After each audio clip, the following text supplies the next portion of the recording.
Abonnez-vous sur notre chaîne YouTube Kadhafi Moumoudi pour ne rien manquer. Monsieur le Président de la République, vous avez parlé tout à l'heure du besoin de créer de l'emploi et de la richesse. Il y a eu un mémorandum qui a été signé entre les États-Unis, la Zambie et la RDC sur des véhicules électriques. Est-ce que, selon ce mémorandum, ceci pourrait contribuer à la création de richesses au niveau de la RDC? Il y a eu aussi mention d'un certain nombre d'abus dans les zones minières, par exemple l'emploi des jeunes dans cette zone. Aussi, il y a eu des questions qui ont été posées sur la liberté de la presse. Est-ce que ces questions pourraient constituer une entrave à l'exploitation des ressources minières de la RDC, Monsieur le Président de la République? Merci. Oui, bien sûr, nous avons signé ce mémorandum d'entente avec la Zambie et les États-Unis. Évidemment, nous sommes les États et donc les investisseurs sont en train d'arriver, de présenter leurs prétentions pour mettre en place cette dynamique, cette chaîne de fabrication. Je voudrais dire aussi quelque chose que je n'ai pas dit tout à l'heure, c'est qu'en République démocratique du Congo, nous avons décidé, enfin nous avons créé maintenant des zones économiques spéciales. Et donc, dans la région à laquelle vous faites allusion, qui est frontalière de la Zambie, va se créer cette zone économique spéciale qui attirera davantage d'investisseurs qui pourront venir mettre en pratique ce que nous attendons, c'est-à-dire cette chaîne de fabrication de la batterie électrique. Pour ce qui concerne le travail des enfants, et vous avez tout à fait raison, c'est un point qui me touche au plus profond même de mon cœur. Je vous ai parlé ici de la gratuité de l'éducation. C'était justement une des mesures prises pour permettre aux enfants qui sont soit désœuvrés, soit utilisés par des adultes dans ce genre d'activité, de revenir dans le parcours scolaire. En plus des inspections qui sont faites sur les lieux, il y a cela. À côté de cela, nous avons créé l'entreprise générale du cobalt. C'est une entreprise qui réunira tous les travailleurs, des artisans, des artisanaux dans les mines. Et donc, ils seront répertoriés, tous ces travailleurs artisans dans les mines, ils seront répertoriés, pris en charge au niveau social, soins de santé, salarial. Et donc, cela nous permettra d'avoir un contrôle sur cette population et d'extirper les enfants et des femmes, parce que aussi il y a des femmes enceintes et autres, de ces activités. Enfin, par rapport aux libertés de la presse, j'aimerais vous dire que je suis un grand partisan de la liberté de la presse, et pour preuve, depuis que je suis à la tête de la République démocratique du Congo, je n'ai raté aucune célébration de la journée mondiale de la presse. J'ai toujours été là, aux côtés des journalistes. J'ai présidé, inspiré la tenue plutôt des états généraux de la presse congolaise, lesquels états généraux ont donné lieu à une nouvelle loi. Pour la première fois depuis 27 ans, on n'avait plus de loi. Cette loi a l'avantage d'être moderne parce qu'elle prend en compte les médias, les nouveaux médias. Cette loi a l'avantage de renforcer la liberté, les libertés des journalistes. Et cette loi, ainsi que la politique que nous avons vis-à-vis de la liberté de la presse, a permis à la République démocratique du Congo de gagner en 4 ans 30 places au classement de Reporters sans frontières, qui est une association de crédibilité internationale. Nous sommes passés de la 154e place sur 180, je crois, pays, à la 124e place en 4 ans. Et n'eût été les violations dont sont victimes les journalistes à l'est du pays à cause de la guerre, je crois que nous aurions fait un bond encore plus impressionnant et nous serions peut-être dans les 100 pays du classement de RSF. Donc, je crois qu'il y a quand même des choses à reconnaître, même s'il y a encore beaucoup à faire, de part et d'autre d'ailleurs, du côté de l'État comme du côté de la corporation des journalistes. Mais soyez-en sûrs, j'ai toujours prôné le fait que les journalistes, la presse, soit le 4e pouvoir, et j'y tiens. Nous avons besoin de la presse, une presse objective bien sûr, pour nous aider à gérer au mieux les intérêts de notre pays. Voilà. Docteur Djibril pour la traduction, s'il vous plaît. Of course, we have signed the Memorandum of Understanding with Zambia, the United States, but those were the countries that signed the MOU.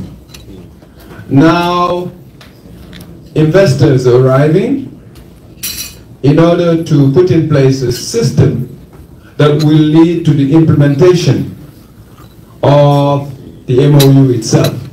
I'd like to come back to something that I had not mentioned before, which is that in DRC, we have created special economic zones so that when you talk about Zambia, at the border with Zambia, we have created special economic zones that will enable the population to benefit a lot more from the implementation of the MOU.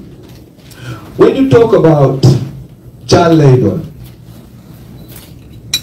this is a matter that touches me in the deepest sense of myself, because this is why I pushed very hard to make sure that universal basic education is implemented in my country. And by giving access to education, we wanted to make sure that all children who are in very difficult circumstances are extracted from those difficult circumstances in order for them to come to education. So this is something which is very, very important for me. I feel very, very strongly about it. We have put a system, when it comes to mining, we have put a system of grouping all those who are working in mines together in order to provide them with certain social conditions. And by providing those social conditions, we also have an idea of who's working in the mining areas. And by so doing, we know whether there are children working in there, and also even women, because there are pregnant women also who may be working there. So that gives us a clearer idea about how to confront this situation. When it comes to press freedom, I've always been a great supporter of press freedom through a number of measures. One, I've always been on the side of the media. Whenever there have been a World Day for the media, I have always made sure that I'm with the media in that connection. But also we had a general review of the media in my own country, which led to the adoption of a law that was much more progressive, a law that was much more progressive than the past 27 years. That law enabled us to bring into the focus new media, which was not there, enabled us to reinforce the freedom of the press and other aspects. That's why when the organization called Reporters Sans Frontières did its review, in 4 years DRC gained 30 seats. It went from 154 out of 180 to 124 right now. So of course there have been violations of media in the eastern part of the country. Had it not been for that violation, maybe we would have been in a better place. So that I've always made sure that wherever I am, that a special place is given to relationship with the media, because through reporting, balanced reporting from the media, this will enable us to govern our country in a balanced manner. Voilà, merci. On va prendre des questions par série parce que le protocole nous informe que le président de la République est attendu à 16h30 aux Nations Unies. Avec le trafic new-yorkais, on va essayer de compresser les questions. La prochaine question est de Madame Christelle Salomé d'Al Jazeera. Christelle Salomé, Al Jazeera. Elle est partie. Elle n'est pas là. Alors, on va prendre la question de Marc Perelman qui sera suivi de Monsieur Yassine Lajar. Voilà. Marc Perelman first.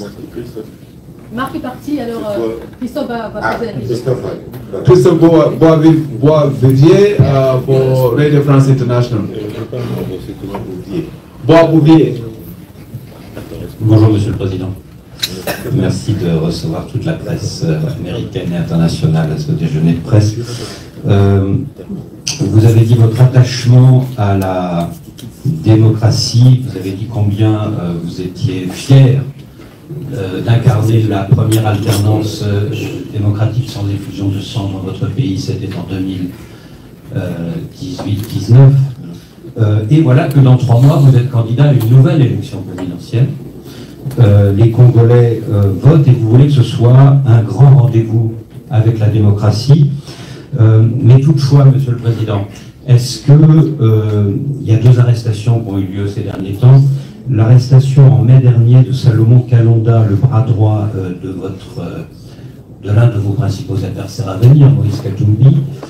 Et est-ce que l'arrestation il y a 10 jours de notre confrère de Jeune Afrique, Stanis Boujakera, et ceci en dépit de la nouvelle loi que vous avez fait voter sur la protection des sources des journalistes, loi à laquelle vous êtes très attaché. Est-ce que tout ça ne risque pas de ternir votre bilan? Quels sont les engagements que vous pouvez prendre de ce point de vue pour votre campagne et éventuellement pour votre second mandat si vous êtes réélu? Thank you very much, Mr. President, for inviting the international media to this press lunch. You have... Oui, on va prendre la question de Yassine Lajar sur la même table. Comme ça, le président pourra répondre.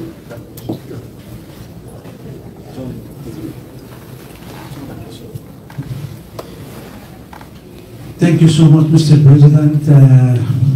Thank you for inviting me to come to this boardroom, to press conference. First of all, you give us today something we never think about that and never heard about it. In Iran, we have it in Congo, that's an important country, and have the United States. And you are more welcome, you're going to have the power from here. For the election, if it's a free country and fair election, you will make it. Believe me, you have very good charisma and you look good. You look very good. And take my word, and don't forget that name, Yassine Najjar in USA. You're gonna win and you will make it, just let me know. I guess everybody understands what I'm talking about. Yes. Pour cette dernière série, on va prendre les questions de Michael Cavanagh, de Bloomberg. Bonjour, Excellence. Merci beaucoup pour m'avoir. Michael Cavanagh avec Bloomberg News. Je veux poser une question sur les investissements. Trois parties en fait. D'abord sur le contrat chinois, est-ce que vous pouvez nous donner quelques détails de cette révisitation? Et aussi sur Inga, la même chose. Et si je ne me trompe pas, il y a aussi des négociations avec l'Arabie Saoudite maintenant. En quoi consistent ces négociations? Et est-ce que les États-Unis font partie de ces négociations aussi? Avec l'Arabie Saoudite, vous êtes sûr? Peut-être que je me trompe. Ça, c'est la question. Nous avons de bons rapports avec les Américains, bien sûr, et ils ont manifesté aussi un besoin de venir investir en République démocratique du Congo, mais c'est pas encore du concret. Il y avait un voyage, n'est-ce pas, du ministre de... Oui, bien sûr. Il y a eu un ministre saoudien qui est venu et qui a vraiment dit cela. Mais nous ne sommes pas encore dans le concret, comme par exemple avec les Émiratis. Là, avec les Émirats, on est bien avancé. Ok, peut-être que vous pouvez parler des Émiratis au lieu de ça. Merci. Je peux poser la question en anglais aussi pour vous aider. Just to ask 3 questions about investments. The first is on Inga, the dam project. The second is on the revisitation of the China contract. And then the third was going to be about Saudi Arabia, but apparently those negotiations aren't happening, so I asked about the negotiations with the UAE. Thank you. Merci. Voilà, donc, oui. Allez-y, s'il vous plaît. Non, mais il faut que je recommence par voir par Christophe. Pour dire que moi j'ai un principe. C'est celui de la séparation des pouvoirs. Et je crois que en occidental convaincu et convaincant, vous comprenez bien ce que je veux dire. Je ne me mêle pas de ce qui se passe avec la justice. Mais évidemment, comme le dit la Constitution, je suis le magistrat suprême. Sans juger, bien sûr, je peux m'enquérir de certaines situations sans m'immiscer dans les affaires de la justice, surtout lorsque cela suscite des polémiques. Et donc je dirais que dans les 2 cas que vous citez, ce sont des enquêtes qui sont en cours. Ce serait hyper maladroit de ma part d'oser faire un commentaire là-dessus.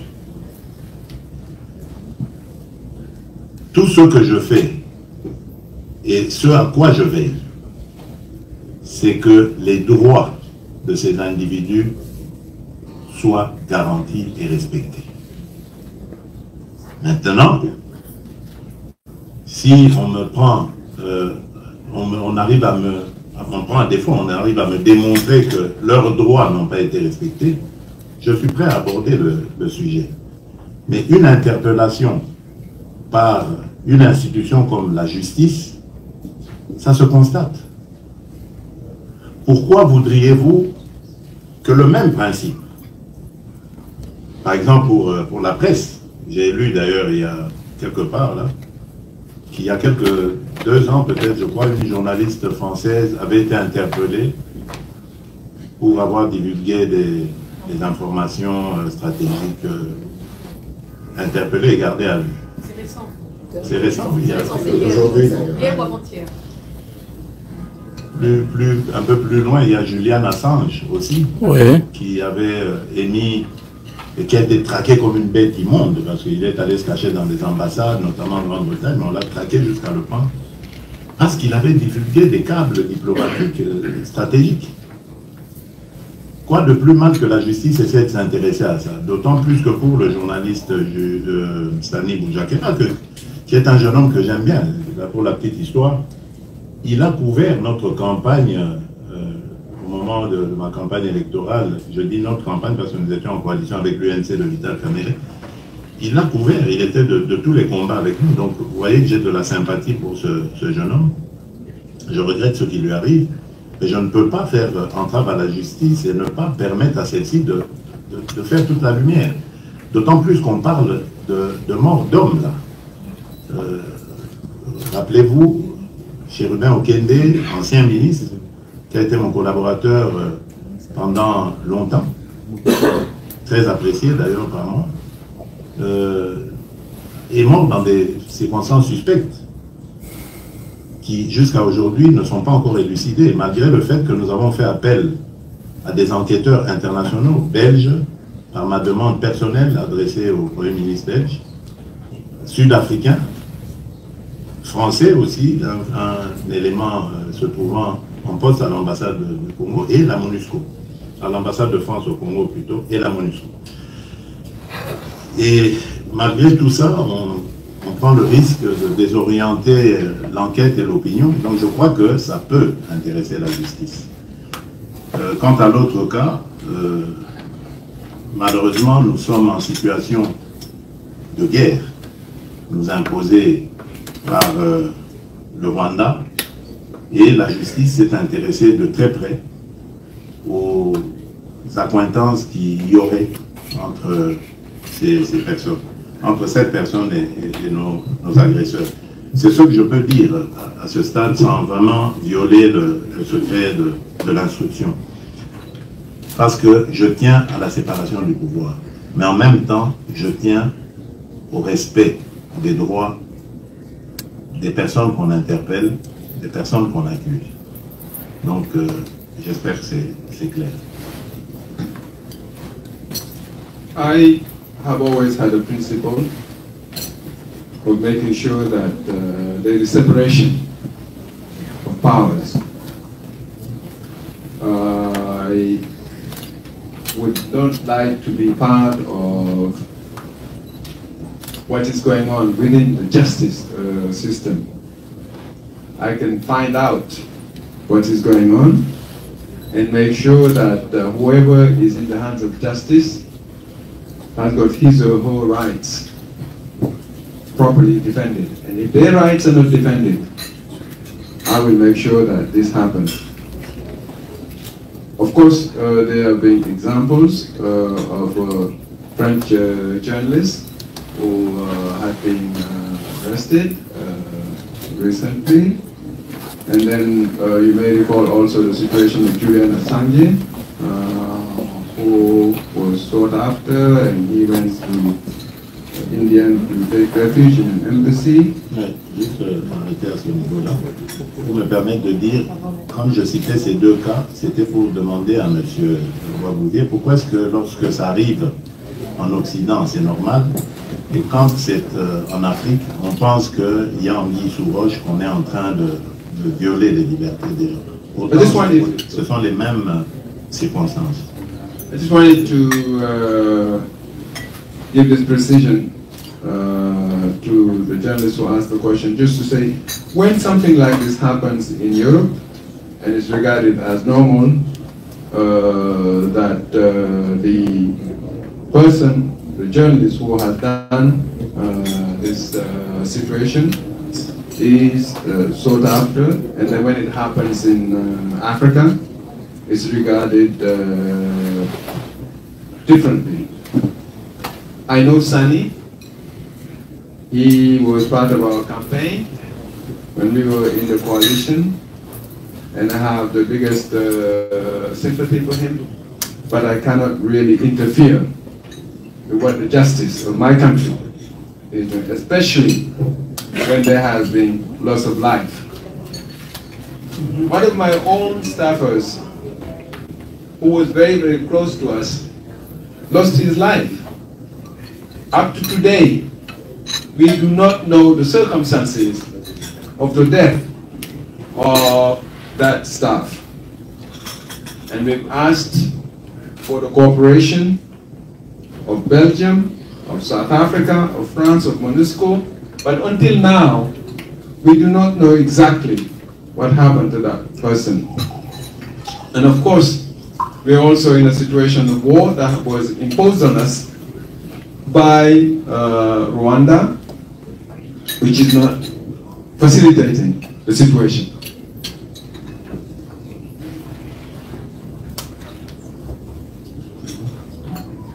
Alors la deuxième question. La deuxième question, c'était plus, je pense, la question de M. Yassine, c'était plus un encouragement. Je n'ai pas noté de particulière question. Merci, Yassine. Et la dernière, c'est celle de Michael Carani. Oui, Michael, oui, permettez-moi de ne pas parler ici des termes des contrats entre la République démocratique du Congo et ses entreprises chinoises, parce que d'abord, je n'ai pas fait partie des négociations, mais j'avais tracé, simplement comme je l'ai dit ici, une ligne qui montre les principes que je défends. C'est-à-dire, nous voulons un partenariat qui soit gagnant-gagnant, win-win. Jusqu'ici, nous avons constaté, et je ne suis pas le seul à le dire, je vais parler de l'inspection générale des finances, qui est tenue et dirigée par un homme vraiment brillant, Jules Alinguete, pour ne pas le citer, qui a fait le constat que depuis que nous avons contracté cette entente avec les Chinois, il y a, les entreprises chinoises ont gagné près de 10 milliards de dollars et la République démocratique du Congo n'est même pas à 1 milliard. Donc, c'est vraiment disproportionné comme un partenariat et il fallait rééquilibrer cela. Récemment, j'ai effectué un voyage en Chine où j'ai parlé de cela. Nous avons donc rééquilibré les choses. Et nous avons été heureux de constater que nos partenaires chinois étaient disposés aussi et ont compris que la République démocratique du Congo avait raison de regarder les choses dans cette manière. Et ils ont fait le constat malheureux que jusque-là, malheureusement, avant nous, il n'y avait pas ce genre de considération. Donc ce n'était pas à eux de faire le travail des Congolais à la place des Congolais eux-mêmes. Voilà pourquoi ils ont été enthousiasmés par l'idée, la proposition de la République démocratique du Congo de revoir ce partenariat dans le but de faire aussi gagner la République démocratique du Congo. Et nous sommes repartis de plus belle dans une nouvelle aventure, cette fois-là sûre d'être satisfait et de ne pas laisser un des partenaires frustré sur le côté. Alors, à propos d'Inga, comme vous le savez, Inga, c'est notre fierté, c'est le rêve africain. Si nous réussissons à le développer dans toutes ses phases, 8 phases il faut, je crois que Inga peut devenir la lumière de l'Afrique. Malheureusement, nous sommes encore en difficulté de mobiliser les investissements. Nous avons eu un partenaire qui nous a fait rêver pendant un certain temps. Il s'agit de la société Fortescue de Andrew Forrest, un Australien, que je vais sûrement encore revoir peut-être ici à New York, m'a-t-on dit. Mais bon, les négociations sont un petit peu à l'arrêt, on va dire, parce que pour plusieurs raisons qui ne sont pas convenables à dire ici. Mais nous continuons d'espérer, d'autant plus que, par exemple, la Banque mondiale a de nouveau manifesté son intérêt, ce qui nous réjouit. Lors de mon passage en Chine, j'avais aussi réussi à susciter l'intérêt des Chinois. Je crois qu'il ne serait pas impossible que demain, on voit une sorte de consortium se dessiner, se former autour de la Banque mondiale, des investisseurs chinois, peut-être européens, parce qu'il y a peut-être encore des intérêts là-bas, pas encore très manifestés, et cet Australien qui continue à vouloir venir dans cette aventure. Mais lui, c'est surtout pour le post-Inga, c'est-à-dire la production d'hydrogène vert. Vous savez que l'hydrogène est très prisé et sûrement le combustible de demain.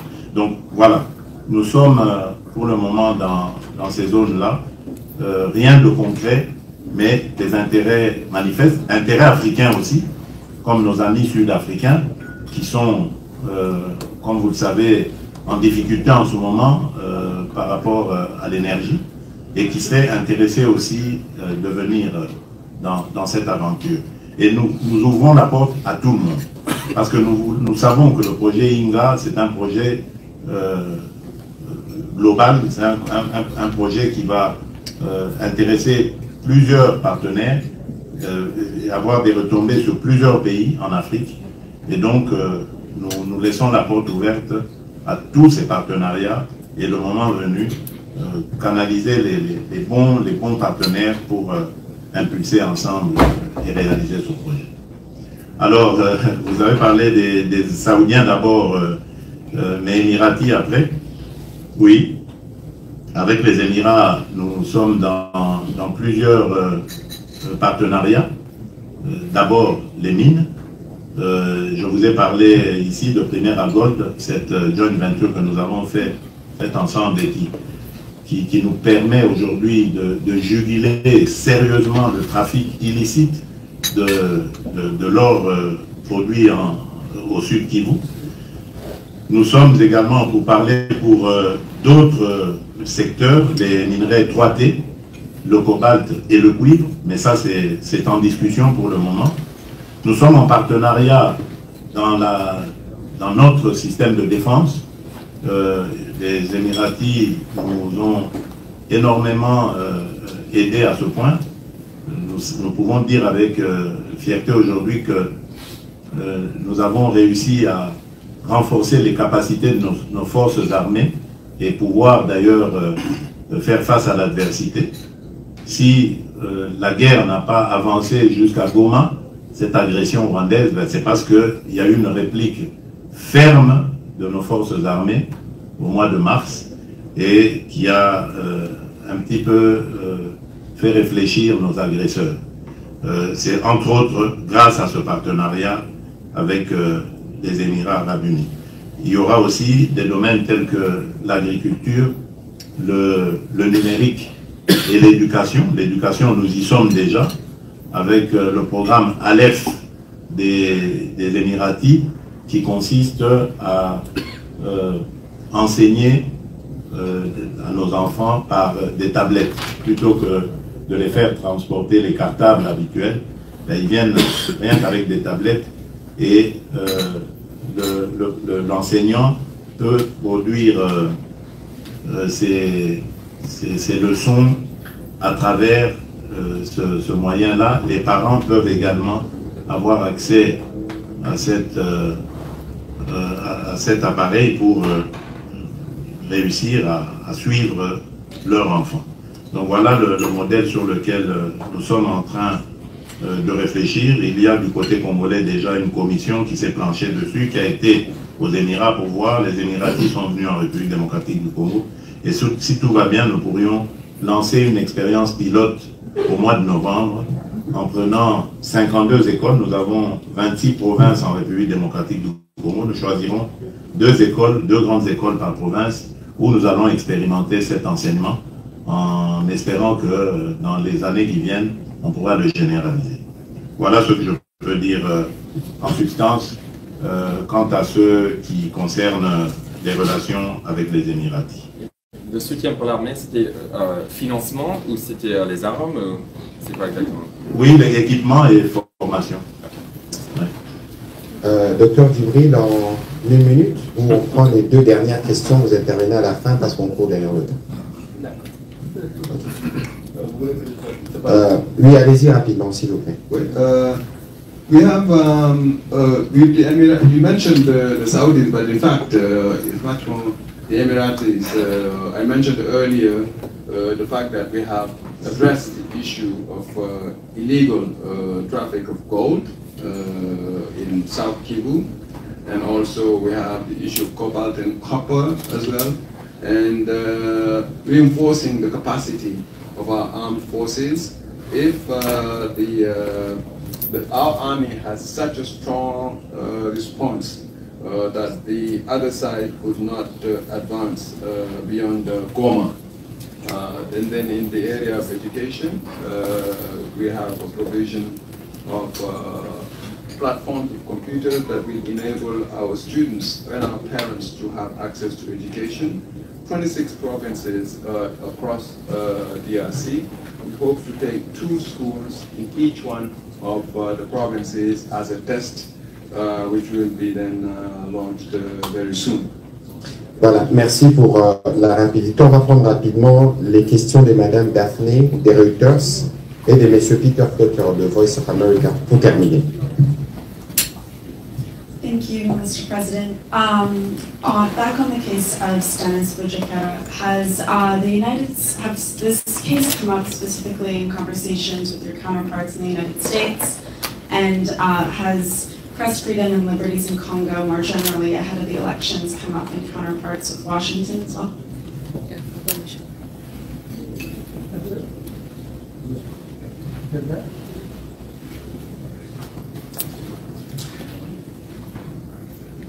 Thank you very much, Mr. President. Peter Cloutey from Voice of America. My question is, your government has expressed concern about atrocities your government says M23 has been causing in the eastern part of the country. If peace returns, what is your vision for the eastern Congo? And then secondly, a lot of people have expressed skepticism about the upcoming elections. What assurances are you going to give your compatriots, the Congolese, about the elections, and your international partners about the elections in December, so to speak? Thank you. Merci. Docteur Djibril. Est-ce que, Monsieur le Président, dans vos consultations avec Washington, la question de la liberté de la presse a été soulevée? C'est une question de Reuters. Et pour la Voix de l'Amérique, vous avez exprimé des préoccupations par rapport aux atrocités qui ont été commises, continuent à être commises à l'est du Congo avec le M23. Quelle est votre appréciation à ce niveau? Et il y a des questions qui sont posées sur un certain degré de scepticisme par rapport aux élections en décembre. Quelle est votre appréciation à ce niveau? Merci. Bon, depuis que je suis là, je n'ai pas encore rencontré d'officiel américain. C'est normal. Nous sommes ici pour l'Assemblée générale des Nations Unies. Mais je crois qu'en marge de celle-ci, il y aura sûrement des rencontres. Et donc je ne peux pas encore vous dire si cette question sera posée. Mais si elle est posée, je répondrai de la même manière que j'ai répondu à M. Ouabouvier. Je voudrais ici souligner que jamais je ne serai le fossoyeur, l'assassin de mes compatriotes. Je suis venu à la tête de ce pays pour promouvoir les droits et les libertés de mes concitoyens, les droits et les libertés des femmes. Je ne suis pas là pour venir faire souffrir ma population. Je suis moi-même issu d'un mouvement politique qui a énormément souffert de dictature, de violence et de beaucoup de choses, comme des arrestations arbitraires et tout cela. J'en connais les horreurs, je ne peux pas le souhaiter pour un compatriote. Je ne le ferai jamais. Donc, comme je l'ai dit, je veillerai à ce que le droit soit respecté, mais en même temps, lorsqu'on a affaire à la justice, il faut répondre à celle-ci. Alors, oui, je vous laisse parler. I come from a political movement. I come from a political movement where our movement has suffered a lot in terms of being subjected to dictatorship, violence. So I feel very, very strongly that I will never be part of what will try to destroy the lives, to assassinate my country fellows. The respect of the rights and freedom is something very, very important, and I will make sure that this is respected, but at the same time, as I mentioned before, it will be impossible for me to interfere with the workings of the justice system itself.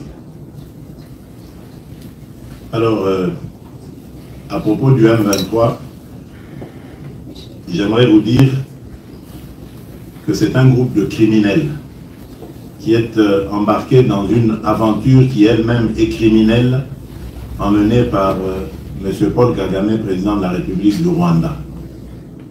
Et c'est parce que ce sont des criminels que nous n'allons jamais négocier ou entrer dans un dialogue quelconque avec eux. Je l'ai dit suffisamment, répété à plusieurs fois, et je vous le confirme à nouveau.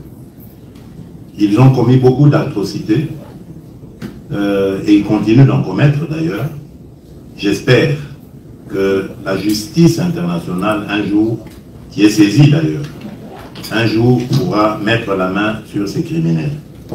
Je me réjouis d'ailleurs et vous remercie d'avoir posé cette question parce que ça me permet de pouvoir ici, encore une fois, féliciter les États-Unis d'Amérique qui viennent de prendre une sanction de taille, d'importance, contre le Rwanda en mettant fin à la coopération militaire avec ce pays. Parce que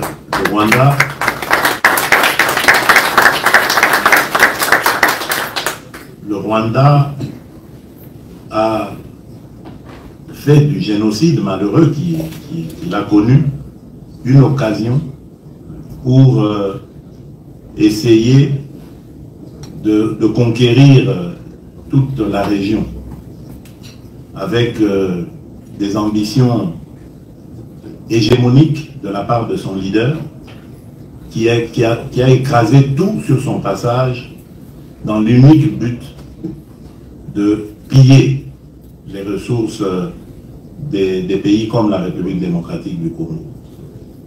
Aujourd'hui, nous disons, ça suffit. Plus de 10 millions de morts, des millions, voire des milliards de dollars de pillés en ressources naturelles, minières comme agricoles, ça suffit. Voilà pourquoi nous avons renforcé nos capacités et nous sommes, je peux le dire aujourd'hui, en mesure de pouvoir faire face à n'importe quelle adversité venant de ce pays-là.